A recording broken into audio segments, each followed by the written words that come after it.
স্বাগতম কৰিছোঁ আপোনালোকৰ মৰমৰ ইউটিউব চেনেলৰ প্ৰথমটো ভ্লগলৈ।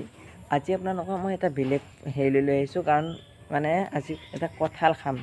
কঁঠালটো খোৱাটো বেলেগেই কথা, কঁঠালটো খোৱাৰ মজা বেলেগ, কাৰণ কঁঠালটো আমি বেলেগ ধৰণকৈ খাম। কাৰণ কঁঠালটো আমি অলপ চোৰ কৰি খাম, গাছৰ তলতে বহিম, গাছৰ তলতে খাম। আৰু যদি মালিকে চাই আছে বেয়া নাপাব, এইটো বয়স এয়ে কঁঠাল খোৱা, এনেকৈ কঁঠাল খাই ভাল লাগে। সঁচা কৈছোঁ, এটা কথা কওঁ, ঘৰত কঁঠাল খাই খোৱাতকৈও এনেকৈ লগে ভাগে যদি কঁঠাল খাওঁ, লোক মানে দুজন লোক, মই আৰু সি, এনেকৈ যদি কঁঠাল খাওঁ, মানে এনেকৈ লগে ভাগে কঁঠাল খোৱা মজাটো বেলেগ। চাই থাকিব আপোনালোকে ভিডিঅ'টো শেষলৈ। কঁঠাল খাব যাব লাগিলে পূৰা খাতাৰনাক জেগাৰে যাব লাগিব। ফাৰ্ষ্ট পাৰ হৈ ল'ব হ'ব। আৰু এয়া ফাৰ্ষ্ট ধুনীয়া মাছবোৰ আহি আছে, মাত্ৰ পানীটো লেতেৰা, কাৰণ এই পানীটো পাৰ হ'ব লাগিলে আমি এটাই ৰাস্তা আছে, সেইটোৰে পাৰ হ'ব লাগিব। আৰু বিখ্যাত জংঘল চাওক, একো নাই আৰু সেইটো চাইডে আপোনালোকক দেখাইছোঁ। আৰু ইয়াক গাহৰি গু, আৰু আপোনালোকক দেখাই দিওঁ ৰ'ব, এইটো ৰাস্তাৰে যাব লাগিব। আৰু কঁঠাল খাব লাগিব আজি, কঁঠাল। আৰু গাইছ, এটা কথা হ'ল, ইফালে যাবতো বহুত খাতাৰনাক হয়, ইফালে যাব নোৱাৰা চাওক পানী, এতিয়া বাঁহৰ ফাকেৰে যাব লাগিব। অ' মাই গড,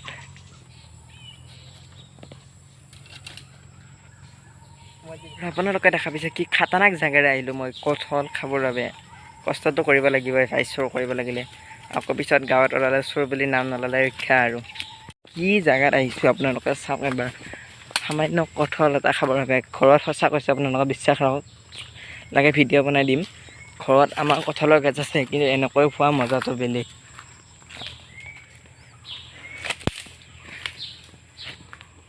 আৰু ইয়াত কঁঠালৰ গছ, কৈছিলোঁ আপোনালোকক ইয়াত কঁঠাল খাম বুলি, কিন্তু কি ক'ব, ইয়াত কঁঠাল খাব নোৱাৰা, কাৰণ ইয়াত পূৰা মহ আৰু আন্ধাৰ হৈছে। আৰু ইয়াত চাওক কঁঠালৰ গুটি পৰি আছে, চাওক পূৰা বান্দৰে খায়। আৰু ইয়াত আছে পূৰা কঁঠাল লাগি, আপোনালোকক পকা যদি এপে নিম কঁঠাল চাওক, পকছি নেকি চাই লওঁ। আগতে পূৰা কঁঠাল বিচাৰি গৈছোঁ ওপৰত, আগতে পকছি নেকি চাই লওঁ, এনে হ'লে নাপাৰোঁ আৰু।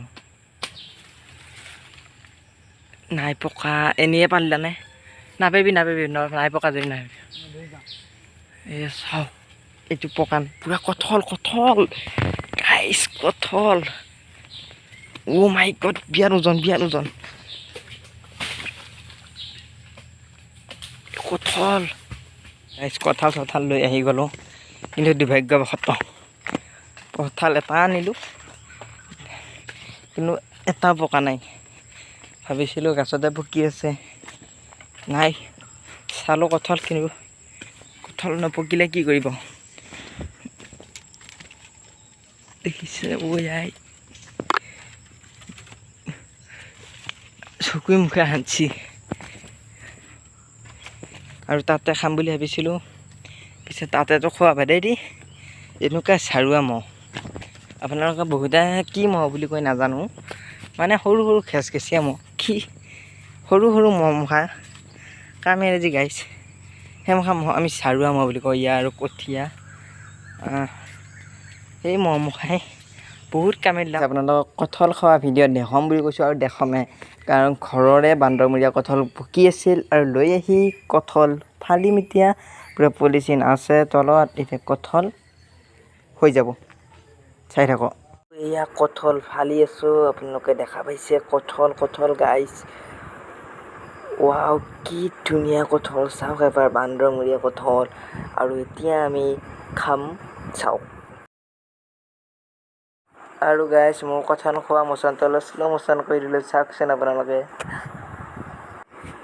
আৰু কঁঠাল ফালি থাকোঁতে ভাগিন আহি গ'ল, আৰু আমি তিনিটাই ধুনীয়াকৈ এটা কঁঠাল শেষ কৰি দিলোঁ। কঁঠাল খোৱা ভিডিঅ'টো চাই যদি ভাল পালে, লাইক কমেণ্ট ছাবস্ক্ৰাইব কৰিবলৈ নাপাহৰিব। আৰু টাটা বাই বাই, শেষলৈ চাই থকাৰ বাবে ধন্যবাদ।